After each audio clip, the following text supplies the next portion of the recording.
Ito naman ngayon yung aking marinated chicken leg with cayenne pepper, garam masala, cumin, at saka meron din tayong turmeric.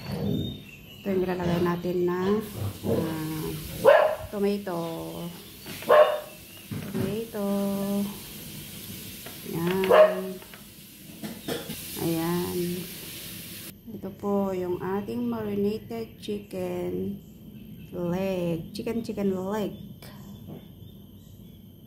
Ito na siya mga idol. Tandoori chicken. Tandoori. Ipa-fry na po natin ang ating tandoori chicken in fryer. Ito na yung ating na-air fryer na chicken. Luto na ang ating tandoori chicken. Ito na yung ating tandoori chicken.